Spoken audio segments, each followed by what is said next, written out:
Witaj serdecznie w nowym odcinku Polki w Ameryce. Mam na imię Olka i od prawie 7 lat mieszkam w Nowym Jorku. I dzisiaj postanowiłam zrobić taki odcinek Q&A. Odpowiadam na Wasze pytania dotyczące mojej osoby i w ogóle życia w Stanach, życia w Nowym Jorku. Chciałam też zwrócić uwagę na moją genialną koszulkę. Najczęściej zadawane pytanie, myślę, to jest: skąd wylądowałaś w Nowym Jorku i czy ciężko było z papierami? Mieszkałam na Bronxie przez kilka miesięcy i była to de facto szkoła przetrwania, no nie oszukujmy się, nie było to zbyt przyjemne przeżycie. Widziałam pierwszego ekshibicjonistę w życiu.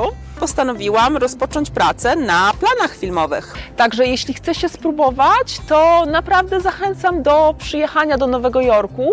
Można znaleźć dużo pracy za cash. Czuję się w Nowym Jorku bardziej bezpieczna niż w Polsce. No cóż, no jestem lewakiem, nie każdy jest idealny, zdarza się. Polka w Ameryce. Zamówiłam sobie właśnie jedzonko, mam michę, jest to połki. Połki to jest taka hawajska potrawa z ryżem, z łososiem, z edamame, z mango sobie zamówiłam. Także szukam teraz ładnego miejsca, żeby sobie usiąść i zjeść lunchek, a przy okazji poodpowiadać na Wasze pytania.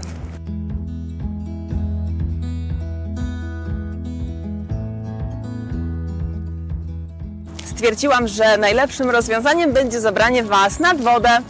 Także idziemy sobie nad wodę, gdzie usiądę i zjem swój lunchek. Najczęściej zadawane pytanie, myślę, to jest: skąd wylądowałaś w Nowym Jorku i czy ciężko było z papierami? Więc tak, każdy ma swoją historię tego, jak wylądował w Stanach, tego dlaczego. Moja historia dotyczy mojego męża. Mianowicie poznałam Kolumbijczyka we Wrocławiu i o tyle, o ile było to dziwne we Wrocławiu Polka z Kolumbijczykiem, tak tutaj w Stanach nie budziło to zupełnie żadnego zaskoczenia i przeprowadziłam się tutaj tak naprawdę dla niego, ponieważ dostał on pracę po prostu na Manhattanie i w związku z tym razem się tutaj przeprowadziliśmy i dostałam tak zwaną wizę żonki. Mianowicie dostałam wizę po prostu w zamian za to, że jest mój małżonek, który będzie tutaj pracował.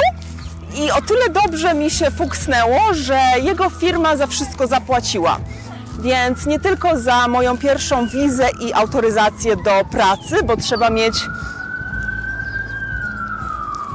Czekajcie, jakaś karetka jedzie, to tylko przeczekam, żeby nie było za głośno. Dobra, karetka przejechała, mogę mówić dalej. Więc de facto jego firma pomogła mi ze wszystkim finansowo i jemu zasponsorowała i zieloną kartę, i tą autoryzację do pracy na początku, jak się tutaj przeprowadziliśmy. Natomiast jak to bywa w życiu, małżeństwo się posypało. I jestem obecnie po rozwodzie i mam chłopaka teraz Amerykanina i wciąż mieszkam w Nowym Jorku. Po rozstaniu zadecydowałam, że chciałabym jeszcze trochę pomieszkać w tym Nowym Jorku. Czułam, że moja przygoda z tym miejscem się jeszcze nie skończyła. Więc zdecydowałam, że tutaj zostanę sama, bez jakiejkolwiek rodziny, a ze znajomymi, z przyjaciółmi, po prostu z ludźmi, których udało mi się poznać od momentu przeprowadzki tutaj do momentu rozwodu. Także poznałam właśnie Amerykanina i obecnie jestem w związku z Amerykaninem. Ale wieje, nie spodziewałam się, że będzie aż tak wietrznie. Zaraz mnie tu porwie. Chciałam Wam tylko pokazać Statuę Wolności, żeby nie było, że faktycznie jesteśmy w Nowym Jorku.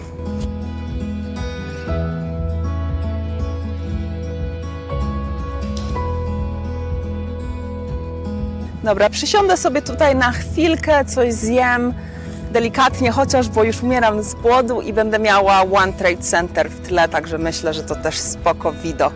I dalej lecimy do kolejnych pytań.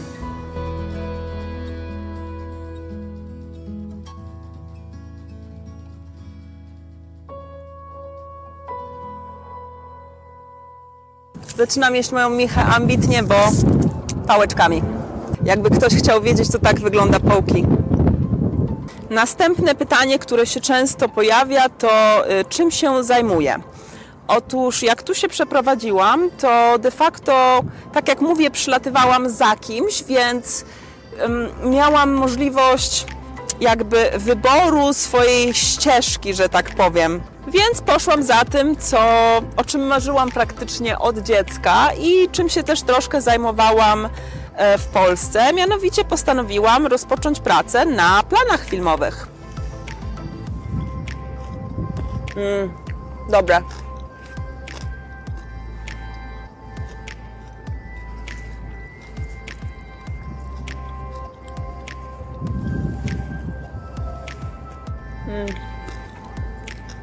Bardzo dobre.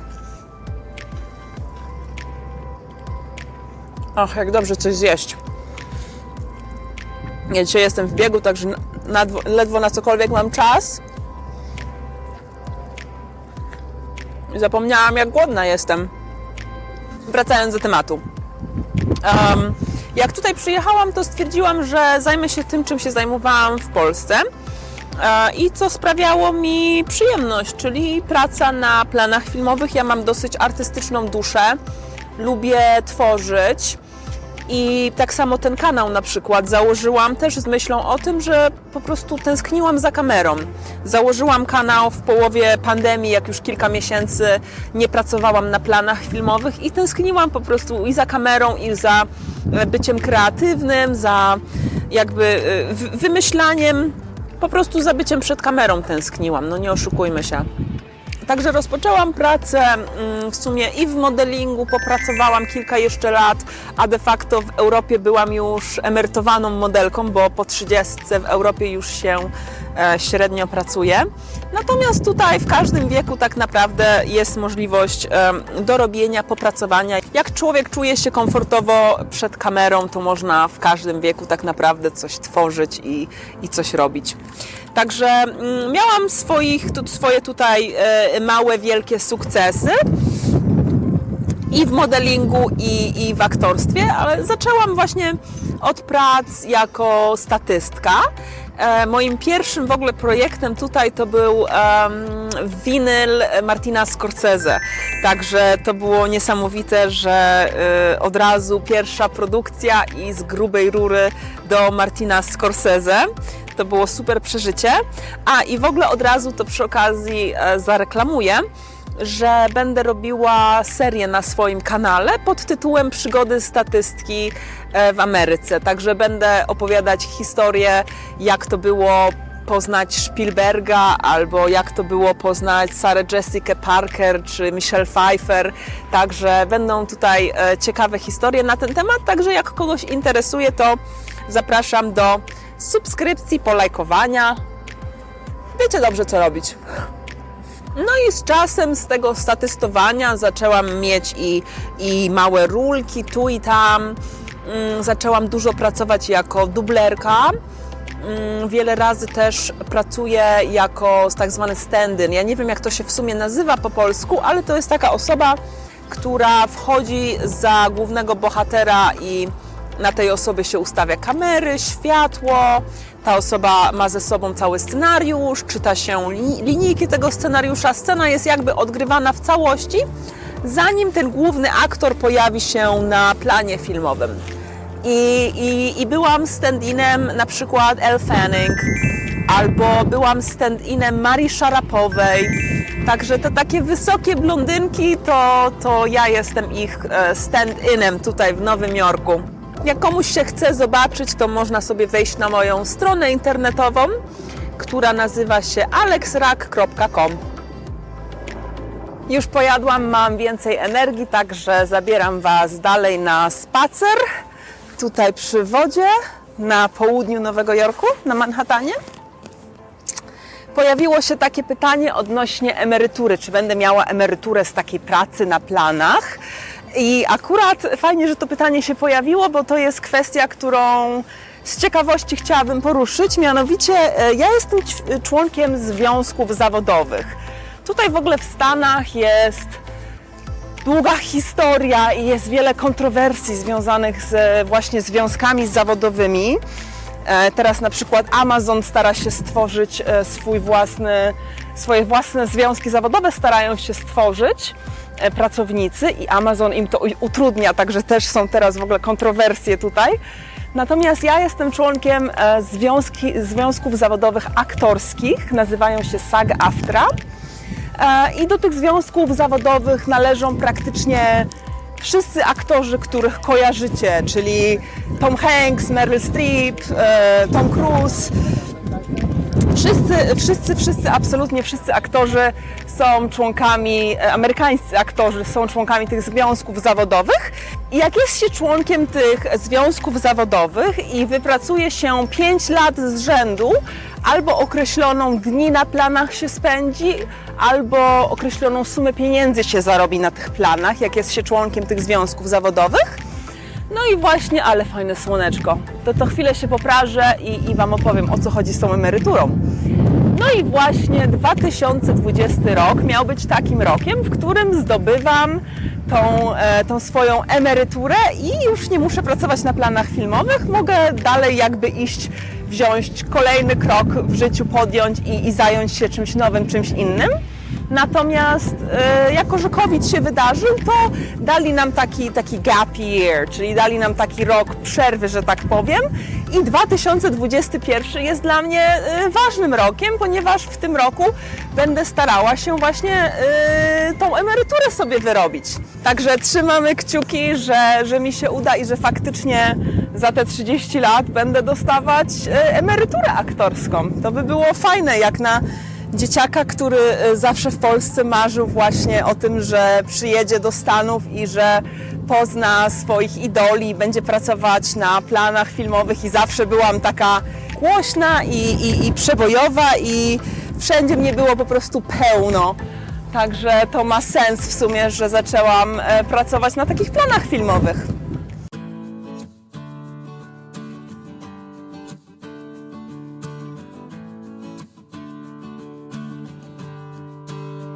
Jedno z pytań, które właśnie też się pojawiło, to było pytanie dotyczące mojej diety. Mianowicie ja jestem bezglutenowa i bezmleczna. Ktoś mnie zapytał dlaczego. Otóż zrobiłam sobie taki test krwi i polecam go bardzo osobom, które często czują się źle po jedzeniu, albo mają kłopoty ze zrzuceniem wagi, albo mają niewyjaśnione bóle głowy, bezsenność. Ja na to wszystko cierpiałam, zanim zrobiłam sobie taki test właśnie na nietolerancje pokarmowe. To jest dość kosztowny test, bo ja go zrobiłam w 2014 we Wrocławiu i pamiętam, że wyniósł mnie chyba 1400 zł wtedy. Więc teraz domyślam się, że to jest tyle jak nie lepiej. I właśnie po zrobieniu takiego testu wyszło mi, że nie mogę jeść glutenu, nie mogę jeść kukurydzy, mleka i tam paru jeszcze innych rzeczy. Teraz tych zamienników rzeczy bezglutenowych jest pierdylion, że tak powiem. Na wszystko jest w tym momencie jakiś zamiennik. Można sobie kupić chleb bezglutenowy, można sobie kupić makaron bezglutenowy. Wszystko tak naprawdę da się już zjeść bez glutenu. Teraz zresztą tutaj to jest w modzie, żeby było jedzenie właśnie bezglutenowe albo jedzenie wegańskie, jedzenie bezmleczne. Jest na to moda w tym momencie, także de facto to, że odkryłam to schorzenie u siebie jakby, zdarzyło się to w dobrym momencie, że tak powiem, że odkryłam u siebie tą nietolerancję, ponieważ dzięki temu jestem teraz w stanie tak naprawdę spożywać produkty, które mi nie szkodzą, po których czuję się dobrze. I pamiętam, że jak ja sobie zrobiłam te badania, to mi tato powiedział właśnie, że nigdy nie wiadomo było, dlaczego mam te bezsenności i te bóle brzucha, a nagle wszystko się jakby wyjaśniło. Byłam bardzo słaba często, a to wszystko po prostu był nadmiar glutenu w moim organizmie.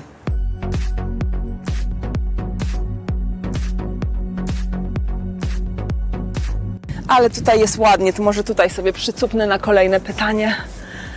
Często też piszą do mnie osoby, które właśnie chcą albo pracować na planach filmowych, albo są fryzjerami, makijażystami i pytają się mnie, czy to prawda, że w Nowym Jorku tak łatwo znaleźć pracę właśnie w tych takich kreatywnych zawodach. I przyznam się szczerze, że tak. Odpowiedź brzmi tak. Mam takich 2 kolegów, którzy tutaj przylecieli na kilka miesięcy tylko, żeby wypracować sobie swoje portfolio. Więc nie mieli wizy pracowniczej, ale porobili sobie jakieś fotki tu, tam, poznajdywali jakieś modelki, porobili jakieś reportaże z Nowego Jorku, jeden prowadził też kanał na YouTube i później wrócili do Polski, mieli to swoje portfolio, które tutaj sobie stworzyli i też to dobrze wyglądało po prostu u nich, żeby mówić, że pracowało się w Nowym Jorku, w jednym z głównych miejsc, w których tworzona jest czy to reklama, czy film, czy serial. Po prostu sztuka obrazu jest tutaj tworzona. Broadway przecież też tutaj jest. Także jeśli chce się spróbować, to naprawdę zachęcam do przyjechania do Nowego Jorku. Można znaleźć dużo pracy za cash. I ktoś się mnie pytał, czy można pracować na planie filmowym bez papierów. To na planie filmowym niestety się nie da, bo tam już potrzebują Twoich danych do zapłacenia podatku. Za każdy plan płaci się jakby podatek, za każdą taką pracę. Także na planach niestety, jeśli nie za cash, jeśli są to jakieś takie małe plany, na przykład jakiś indie film, czy takie małe projekty, jakieś małe reklamy, gdzie płacą gotówką, to nic się tak naprawdę nie stanie w Nowym Jorku. Nowy Jork to jest jedno z tych miast, z których, że tak powiem, nie wyrzucają osób nielegalnych. Jest kilka takich miast i właśnie Nowy Jork w Stanach jest jednym z tych miejsc. Także zachęcam do przyjechania i do wypróbowania swoich sił, jeśli faktycznie chce się czegoś na tym artystycznym polu wykombinować.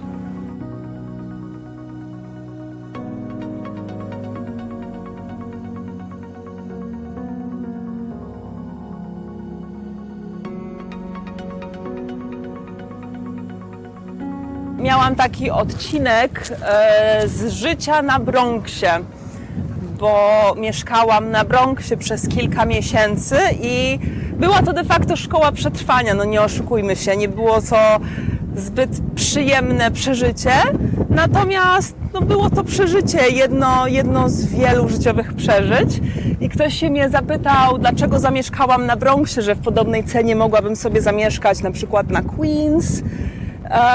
Zamieszkałam na Bronxie, ponieważ był to moment rozwodu i do rozwodu doszło, że tak powiem, bardzo szybko, do rozstania doszło bardzo szybko i musiałam w ciągu dosłownie kilku dni znaleźć miejsce, w którym mogłabym zamieszkać i po prostu kolega miał wolny pokój i zamieszkałam u tego kolegi na Bronxie. Potrzebowałam też tego, przyznam się szczerze, po rozwodzie, żeby być po prostu z kimś życzliwym, komu mogę się wypłakać, z kim mogę pogadać. Także ja do dzisiaj uważam, że ten kolega uratował mnie tak naprawdę, uratował mi życie. Natomiast też dał mi też możliwość nagrania odcinka na temat Bronxu, bo nigdy wcześniej nie mieszkałam na Bronxie i nie sądzę, że jeszcze kiedyś w tej okolicy akurat zamieszkam, bo nie twierdzę, są też naprawdę przepiękne miejsca na Bronxie. Bronx ma też na przykład bardzo drogie dzielnice z wielkimi domami, z parkami, także to nie jest tak, że cały Bronx jest słaby. Nie, absolutnie. Natomiast ja mieszkałam akurat w tej jego słabszej części. Jak ktoś chce, już teraz zna background tej historii, to można sobie zobaczyć ten odcinek właśnie z życia na Bronxie ze szczurami, z karaluchami i generalnie będąc tak naprawdę osobą, która nie pasuje do tego obrazka, odklejoną od tego obrazka. Kolejnym pytaniem, które się dość często pojawia, to czy wyobrażam sobie powrót do domu, powrót do Polski. I przyznam się szczerze, że teraz w tym roku covidowym to faktycznie zauważyłam, że bardziej tęsknię za domem, ale tęsknię za ludźmi, nie za miejscem konkretnie. I dla mnie idealnym rozwiązaniem byłoby posiadanie firmy albo praca dla firmy online, żebym mogła mieszkać sobie pomieszkać pół roku w Polsce i pół roku gdzieś indziej. I no nie wyobrażam sobie na stałe mieszkać w tym momencie w Polsce, chyba że faktycznie tak po prostu w życiu wyjdzie, że będzie to łatwiejsze na przykład niż mieszkanie za granicą.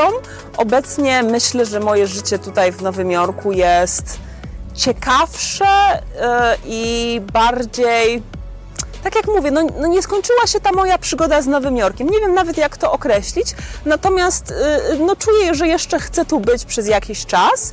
Mam 2 lata do tego, żeby zostać obywatelką, także najprawdopodobniej najpierw zostanę obywatelką, a później ewentualnie albo właśnie zrobię taki myk, że założę firmę i będę jeździć pół roku tam, pół roku tu, albo no zobaczymy, jak po prostu życie pokieruje. Ja też już przestałam mówić nigdy, przestałam mówić zawsze i czekam, zobaczę na to, co los zgotuje mi. Póki co jestem w Nowym Jorku na pewno przez ten rok w 2021 i będę też nagrywać, mam nadzieję, sporo na kanał, także zapraszam serdecznie do oglądania. Lubię sobie czasem wrzucić odcinek polityczny. Ja skończyłam magistra stosunków międzynarodowych we Wrocławiu, także zawsze się polityką interesowałam po prostu i ktoś się mnie zapytał nawet, czy jestem z Antify, bo no cóż, no jestem lewakiem, nie każdy jest idealny, zdarza się, a tak serio to po prostu chciałam kilka tych odcinków politycznych, tak czułam, że trzeba coś o tej polityce w Stanach Zjednoczonych pogadać. Teraz już jest troszkę ciszej, jeśli chodzi o te wszystkie kontrowersje, natomiast dalej będę obserwować właśnie to, jak ta sytuacja społeczno-polityczna, socjologiczna, jak to się rozwija, jak tutaj po prostu ludzie zaczynają no, prosić o swoje, bo widzą, że płacą te podatki, a tak de facto oprócz zbrojeń i tego, że miliarderzy tutaj, kolejni bilionerzy zarabiają i są najbogatszymi ludźmi w historii świata, jest ich coraz więcej tak naprawdę. No, a ludzie cierpią, zwykli ludzie, którzy mają normalne prace, no to bardzo ucierpieli tutaj podczas pandemii i to jest ten moment, w którym no, czas na zmianę, czas przybliżyć właśnie bardziej te Stany Zjednoczone, ten kapitalizm amerykański, czas przybliżyć bardziej do socjalizmu europejskiego, czyli zadbania o urlopy macierzyńskie, zadbania o emeryturę, zadbania o służbę zdrowotną, zadbania o szkolnictwo. Nawet szkolnictwo jest tutaj dosyć słabe, jeśli się nie płaci. Jeśli się idzie do państwowej szkoły, to ma się gorszą często edukację niż ze szkół prywatnych. Także no, myślę, że to jest bardzo właśnie ciekawy moment, w jakim rozpoczęłam swój kanał, żeby móc powoli obserwować sobie te zmiany i no, nie mam nic wspólnego z Antifą, natomiast Antifa oznacza antyfaszyzm, więc w teorii jestem za, ale nie mam nic wspólnego z samą organizacją. A propos progresywnego ruchu, w sumie jest ciepło, to nie wiem, czemu on jest tak ubrany. No i doszłam do miejsca, do którego chciałam dojść, czyli Brookfield Place. To jest takie centrum handlowe na południu Manhattanu i właśnie tu są fajne ławki, można posiedzieć. Także zabrałam Was na spacer, pokazałam Wam fajne miejsce i odpowiem teraz na ostatnie pytanie. Mianowicie pytanie dotyczyło, dlaczego w jednym z odcinków wspomniałam, że czuję się w Nowym Jorku bardziej bezpieczna niż w Polsce i ktoś mi powiedział, że jak to, że statystyki, że to niemożliwe, dlaczego tak uważam. I powiem szczerze, że Nowy Jork jest taką mieszanką wszystkiego. Można tutaj spotkać ludzi z całego świata, można tutaj otoczyć się każdą z możliwych kultur, ma się do wszystkiego dostęp i każdy jest tutaj indywidualistą, każdy ma swoją historię, każdy ma swoją drogę i tak naprawdę oprócz tego, że na policję można liczyć pod tym względem, że jeżeli faktycznie coś się dzieje, to dzwonisz na policję i po kilku minutach ta policja się pojawia na miejscu. Natomiast już abstrahując od tego podświadomie, że wiem, że ta policja jest i jest dobra w Nowym Jorku i jest lepiej fundowana niż niejedna armia na świecie. Nowojorska policja naprawdę bardzo dużo pieniędzy kosztuje. Także oprócz tego, że czuję się bezpieczniej, ponieważ wiem, że mam tą policję, na którą mogę liczyć, to czuję się też bezpieczniej wiedząc, Nie ma tutaj rzeczy, których nikt nie widział, w sensie każdy żyje swoim życiem i ludzie są tak przyzwyczajeni do różnorodności, do widzenia innych kultur, innych ubrań, słuchania innego języka, że po prostu im to zwisa, im zwisa to, co robisz. Nowojorczycy mają jaja, nowojorczycy są zawsze w pośpiechu. Nawet jak są jakieś przeboje, czy to z bezdomnymi, czy z jakimiś żebrakami na ulicy, to nigdy nie są to takie sytuacje, żebym musiała faktycznie czuć się zagrożona, czuć, że coś mi się może stać. Natomiast w Polsce zdarzało mi się wejść w jakąś ulicę, na której widzę jakiegoś na przykład pijanego mężczyznę, albo raz kiedyś na przykład dostałam w twarz dosłownie z liścia, bo dziewczyna się zapytała, na co się gapię. Także za takie rzeczy między innymi, bo coś takiego mi się tutaj akurat w Stanach nie przytrafiło, ale co mi się przytrafiło i to w zeszłe wakacje podczas COVID-u w 2020, widziałam pierwszego ekshibicjonistę w życiu. W mojej okolicy na północy Manhattanu facet po prostu wyciągnął swoje i zaczął chodzić za kobietą, która szła z naprzeciwka. I ja wrzasnęłam na niego, ona się odwróciła, zaczęłyśmy oboje na niego wrzeszczeć. Facet się speszył, schował swój interes w gacie i sobie poszedł w drugą stronę, a myśmy sobie, jako że to covidowe czasy, to przybiłyśmy sobie po prostu z łokcia piątkę, że przepędziłyśmy ekshibicjonistę. I właśnie mieszkając w Nowym Jorku zdarzają się takie historie. W ogóle mieszkając w Nowym Jorku można właśnie nauczyć się walczyć o swoje, zrobić sobie te takie jaja i tą pewność siebie i siłę, żeby iść przed siebie, bo to jest jednak miasto, w którym jest ten wieczny hustle.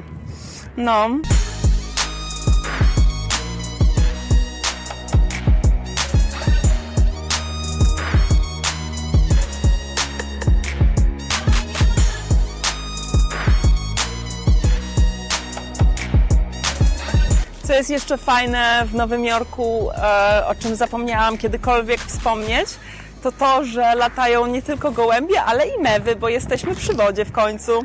Także pierwszy raz też mieszkam w mieście nad wodą, gdzie latają sobie mewy oprócz gołębi. Z tego pięknego miejsca, czyli Brookfield Place, bardzo Wam dziękuję za spędzenie ze mną czasu na tym Q&A, za dowiedzenie się troszkę więcej o mnie i zapraszam do subskrypcji, do komentowania. Zadajcie mi więcej pytań, może zrobię kolejny odcinek Q&A, jak takich pytań się więcej pojawi.